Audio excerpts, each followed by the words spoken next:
La historia de la Segunda Guerra Mundial comienza el 1 de septiembre de 1939, cuando Adolf Hitler y su ejército, la Wehrmacht, invadieron Polonia. Un ataque aparentemente simple, pero que marcaría el inicio de una guerra que cambiaría para siempre el destino de millones de personas. Para entender cómo llegamos a este punto, debemos retroceder algunos años en la historia.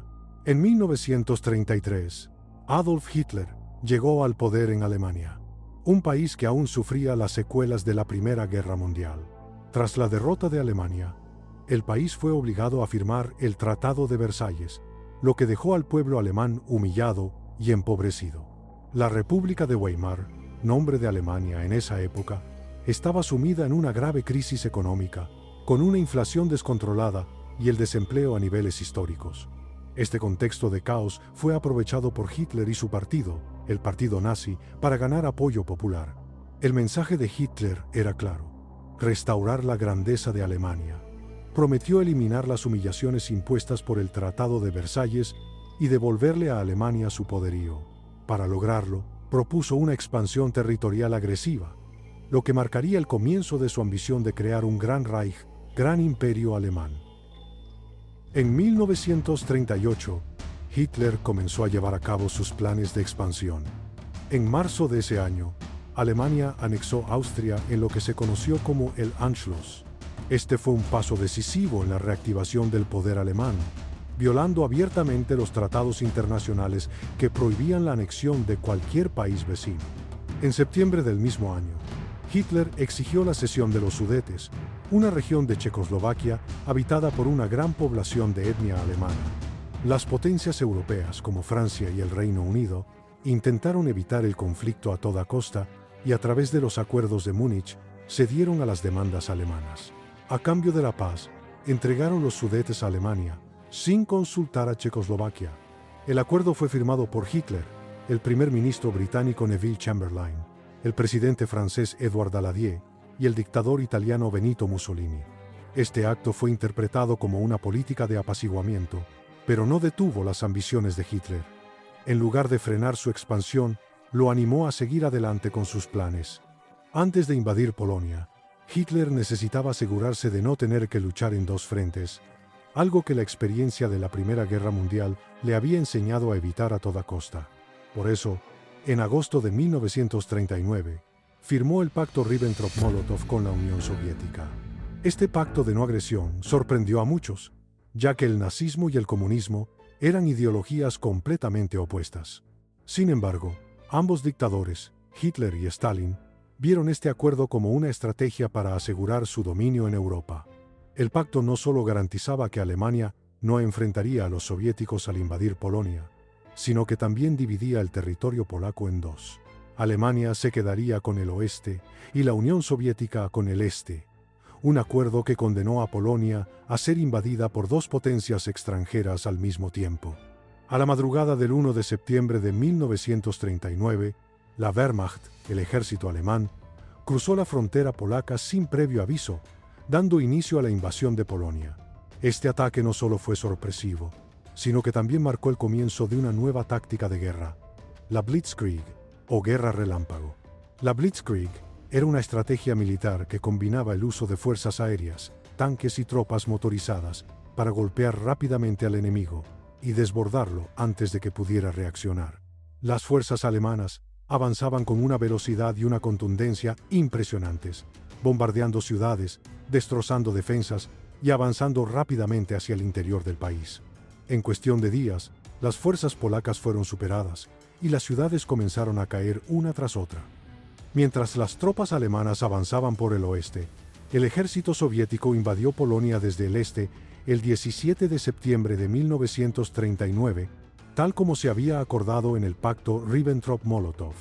La invasión soviética fue tan rápida como la alemana, y en cuestión de días, Polonia fue completamente dividida entre ambos invasores.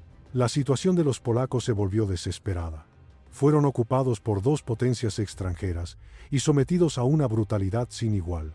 Las fuerzas alemanas comenzaron a imponer políticas de represión, exterminando a miles de judíos y otros grupos considerados indeseables. En el este, Los soviéticos también impusieron su control, persiguiendo a aquellos que se oponían al régimen comunista. El 3 de septiembre de 1939, 2 días después de la invasión alemana, Francia y el Reino Unido, que eran aliados de Polonia, declararon la guerra a Alemania. Sin embargo, la guerra no comenzó de inmediato en el frente occidental. A pesar de la declaración formal de guerra, las potencias occidentales no lanzaron una ofensiva significativa contra Alemania, lo que se conoció como la Guerra Falsa, o Phony War.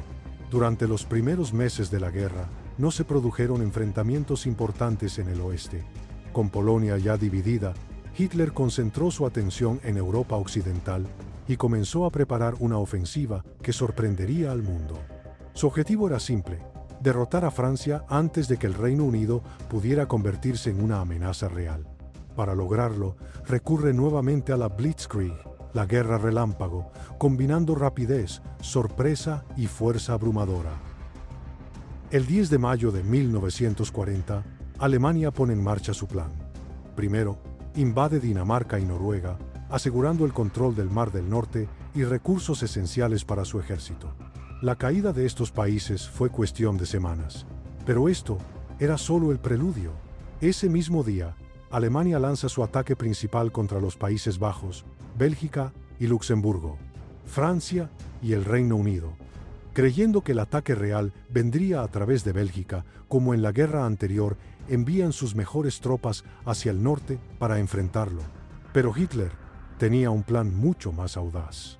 Mientras los aliados se movían hacia Bélgica, los blindados alemanes se dirigían hacia un lugar considerado casi imposible de atravesar: el bosque de las Ardenas.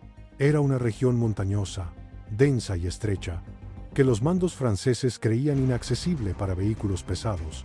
Sin embargo, la Wehrmacht logró cruzarlo con miles de tanques y unidades motorizadas en tiempo récord. Los franceses no lo vieron venir. El 13 de mayo, las fuerzas alemanas rompieron las defensas francesas en Sedan, causando un colapso en la línea aliada. Desde ese punto, los tanques alemanes avanzaron sin descanso hacia el Canal de la Mancha, cortando en dos al ejército aliado. Cientos de miles de soldados británicos y franceses quedaron atrapados en la costa, sin posibilidad de retroceder. En cuestión de días, el destino de Francia ya estaba prácticamente sellado. La evacuación de Dunkerque se convirtió en el único objetivo de los británicos. Miles de barcos civiles y militares cruzaron el canal para rescatar a más de 300.000 soldados, salvando gran parte del ejército británico. Pero aunque la evacuación fue exitosa, Francia quedó expuesta. París fue declarada ciudad abierta para evitar su destrucción. Y el 14 de junio de 1940, las tropas alemanas entraron en la capital sin resistencia. El gobierno francés no tuvo más opción que aceptar la derrota. El 22 de junio, Francia firmó un armisticio con Alemania, quedando dividida en dos: una zona ocupada por los nazis en el norte y el oeste, y un gobierno colaboracionista en el sur, con sede en Vichy. En menos de 2 meses, una de las potencias militares más importantes de Europa había sido derrotada de manera contundente. Con Francia caída, Hitler dominaba casi todo el continente. La guerra relámpago había demostrado ser una estrategia devastadora. Pero aunque Alemania parecía imparable, un adversario seguía en pie: el Reino Unido. Y Hitler sabía que para asegurar su control en Europa, tendría que derrotarlo. La siguiente fase de la guerra estaba a punto de comenzar.